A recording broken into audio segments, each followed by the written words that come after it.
Assalamualaikum dan salam sejahtera saya ucapkan kepada rakan-rakan Grab kita. Kita bertemu lagi guys. Saya Rafiq, kepala darah anda. Alhamdulillah.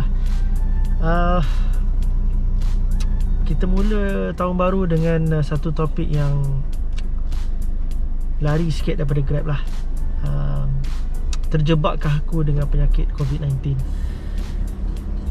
Bila kita bicara pasal topik COVID-19 ni, dia satu topik yang memang membimbangkan dan merisaukan lah.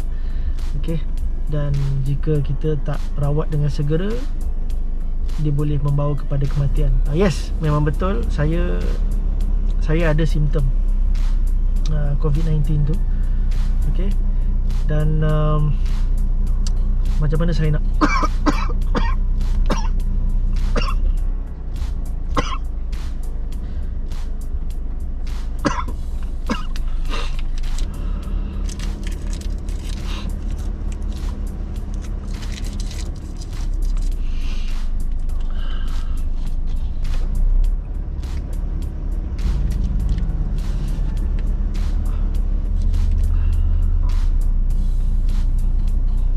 Jadi seperti yang korang tahu, antara simptom-simptom COVID-19 adalah yang pertama sakit tekak lah. Dia bukan batuk dia start dengan sakit tekak dulu. Okay, bila mana korang makan sesuatu ataupun menelan air liur setiap kali, akan ada rasa sakit tekak dekat kerongkong ni. Okay. Lepas tu of course kesukaran untuk bernafas lah. Okay, on off. Selain daripada tak ada diri rasa, bila kita makan tu tak ada rasa makanan tu. Dan of course bila tak ada rasa makanan, kita tak ada appetite untuk makan. Okay. Itu antara simptom-simptom awal lah, fasa pertama. Okay. Bila masuk fasa kedua ni, demam panas, okay, sesama, okay, pening, migraine dan sebagainya lah. Macam kes saya bermula dengan sakit tekak lah pada minggu lepas, iaitu pada hari Rabu lah, hari pertama 20 hari bulan. Okay, sakit tekak. Jadi bila saya nak makan ataupun telan air liur, saya sakit. Okay, jadi selalunya bila saya sakit tekak ataupun ada throat infection, saya akan beli ubat antibiotik curam dekat rumah saya di Klinik Segera Subang Jaya. Tapi malangnya pada hari itu Klinik Segera tu tutup pula. Jadi saya tak belilah. Kalau nak pergi klinik lain, saya kena jumpa doktor dulu baru boleh dapat ubat tu kan. Jadi saya tak pergilah. Saya just minum air. Minum je air yang banyak. Tapi it's getting worse. Makin lama makin teruk. Lepas tu dah start batuk sikit-sikit lah. Sampailah hari yang kedua, hari Khamis 21 hari bulan, pukul 4 pagi saya bangun. Saya terjaga. Saya susah nak bernafas. Sebelum ni saya tak pernah sakit tekak susah nak nafas. Ini first time. Pertama kali saya kena, susah. So I told my family, saya cakap kena buat swab test. Sebab kita Grab driver, kita tak tahu kan siapa kontak kita. So we never know. So buatlah swab test pada hari yang ketiga, 22 hari bulan. Okey, pada hari yang sama, iaitu pada hari Jumaat 22 hari bulan, sebelum saya pergi swab test tu, kita kena booking dulu guys. Okey, majoriti klinik-klinik swasta ataupun kerajaan di Lembah Kelang Valley kena call dulu sebelum buat appointment. Tak kisahlah call ke, WhatsApp ke ataupun email, kena set tarikh dan masa. Lepas dah set tu, baru buat payment. Semua melalui online lah, FPX. Macam saya buat di KPMC Puchong lah, di Bandar Puteri. Okay, sebab sana ada drive-thru. Jadi senang buat dalam kereta je kan. Dan sekarang ni pun ada year end sale, ada promo lah. Tak silap saya sampai 31 Januari lah. Ada masa lebih kurang seminggu lagi. Untuk pengetahuan korang, swab test ni dia ada dua jenis. Okay, dua jenis swab test. Yang pertama, nama dia RTK AG test. Okay, RTK AG test, harga lebih kurang RM88 seorang. Okay, dan kejituan keputusan dia adalah lebih kurang 80% lah. Test dia buat melalui hidung sahaja. Sekali buat je lah. Dan keputusan boleh dapat hari yang sama. 2 hingga 3 jam selepas swab test tu lah. Okay. Yang kedua adalah RT-PCR test. Okay, nama dia RT-PCR test. Harga lebih kurang RM222 seorang. Ni mahal sikit lah. Dan kejituan keputusan dia adalah 99.9%. Betul-betul accurate lah. Dan test dia buat dua lah, melalui hidung dan juga melalui mulut, dua sekali. Dan keputusan boleh dapat 2 hingga 3 hari selepas swab test. Dia lambat sikit.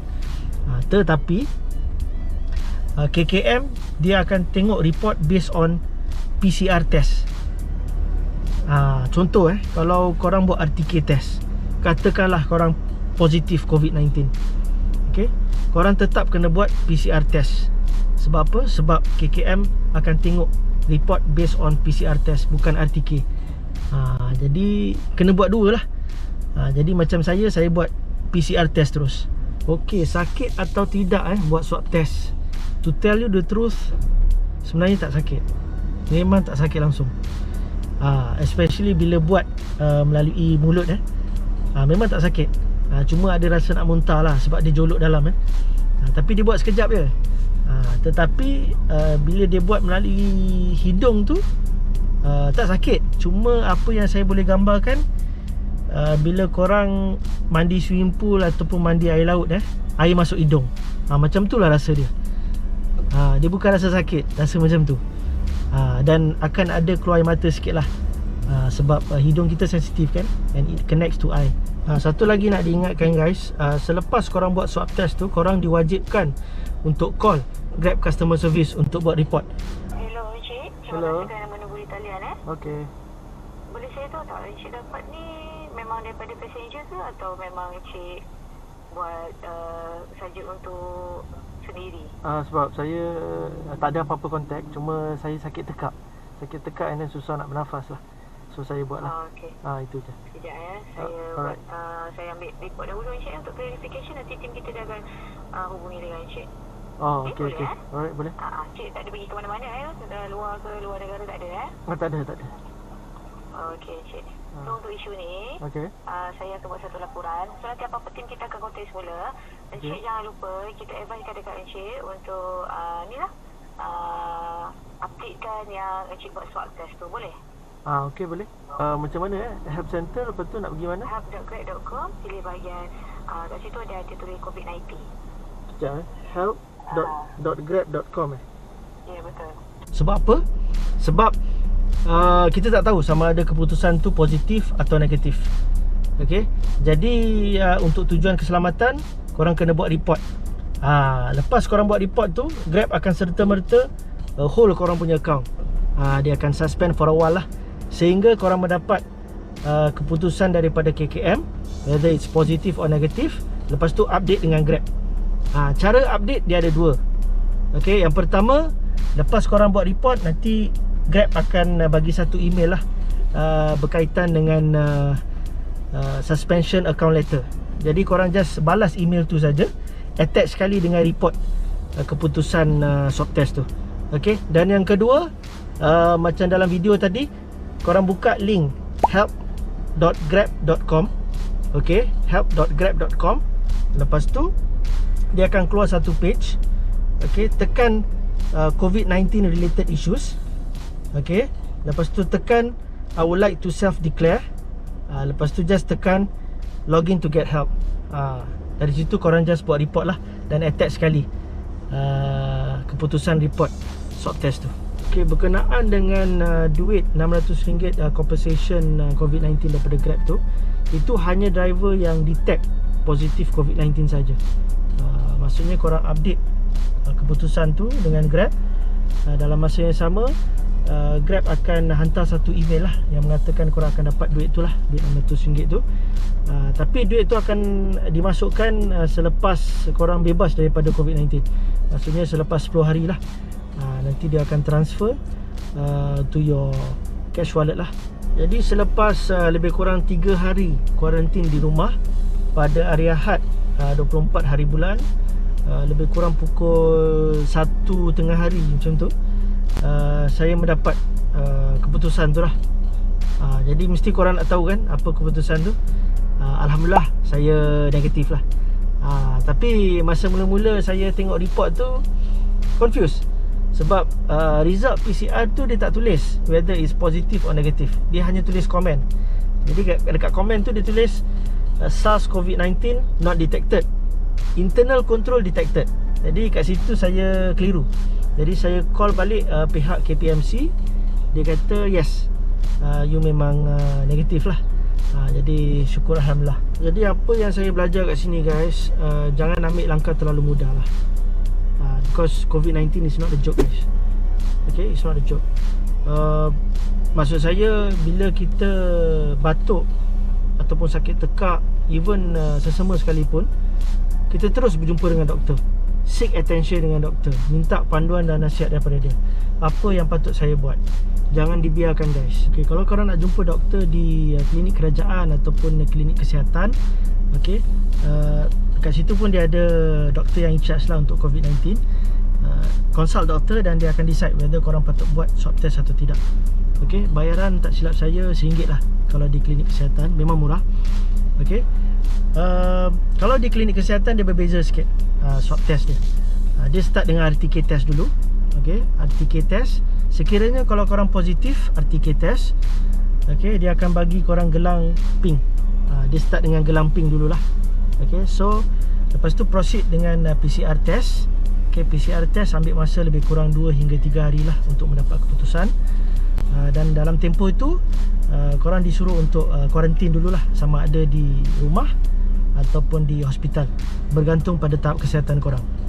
Dia ada beberapa level lah. Tak silap saya kalau tahap 1, 2 dan 3 still okay, diorang akan suruh korang kuarantin di rumah lah. So diorang akan datang kat rumah korang and sanitize your house. Lepas tu tukar gelang, daripada gelang pink tu tukar gelang putih pula kalau positif lah. Okay, dan kalau tahap kesihatan korang kritikal, korang kena duduk lah di hospital tu selama 10 hari. Dan selepas 10 hari barulah diorang akan potong gelang tu. Kalau ditanya saya selamat tak buat Grab di musim PKP ni, bagi saya okey, tak ada masalah. Macam saya cakap tadi, dia berbalik kepada individu tu sendiri, macam mana korang handle SOP tu. Okay, tahap kebersihan dan kesihatan korang, ikut tak perintah kerajaan, ikut tak peraturan e-hailing. Okay, peraturan e-hailing maksimum 2 customer saja. Okay, tak lebih. Dan kalau boleh sebelah jangan ada customer duduk lah. Okay, sentiasa pakai face mask. Dan setiap trip selepas drop off, sebelum next pick up, korang sanitize your car first. Okay, sanitize your car first, spray your car. Lepas tu your hand, you sanitize your hand as well. Okay, dan jaga penjarakan. Kalau boleh jangan ada kontak langsung dengan customer korang. InsyaAllah takkan ada apa-apa guys. Dan jangan ambil langkah mudah. Kalau ada simptom-simptom COVID, contoh macam batuk, sesak nafas, okay, ataupun sesama sekalipun, seek attention dengan doktor. Terus jumpa doktor, jangan dibiarkan. Jadi last but not least, saranan saya kepada mereka kat luar sana yang tak ada hal mustahak selain bekerja, janganlah keluar rumah guys. Duduk je lah kat rumah tu. Macam kita, we as a Grab driver, we act as a frontliner. Sebab apa? Sebab kita hantar makanan, hantar barang, hantar passenger, customer dan sebagainya. Okay, korang yang tak bekerja duduk je lah kat rumah. Janganlah nak shopping apa sana sini kan. Ini pun diorang dah umumkan, ekonomi negara mungkin akan ditutup kelak. Takkan sampai tahap tu guys. Sekarang kes dah 4,000, 3,000, beribu-ribu kes, sangat-sangat tinggi. Okay, naik mendadak. Jadi sampai bila guys kita nak macam ni? Okay, jadi korang je yang boleh mengubah keadaan. Okay, kita jaga kita sekarang ni. Jadi itu saja untuk video kali ini. Kalau korang ada apa-apa pertanyaan atau kemusykilan, boleh terus WhatsApp saya. Nombor saya tertera kat bawah ni. Jadi saya berharap dan berdoa agar satu hari nanti kita akan bebas daripada COVID-19. Teruskan hashtag kita jaga kita, jaga kebersihan, jaga kesihatan. InsyaAllah guys, we will survive this. Okay, selamat tahun baru. Saya Rafiq, kepala daerah anda. Assalamualaikum, Rafiq sign out. Thank you, Charles.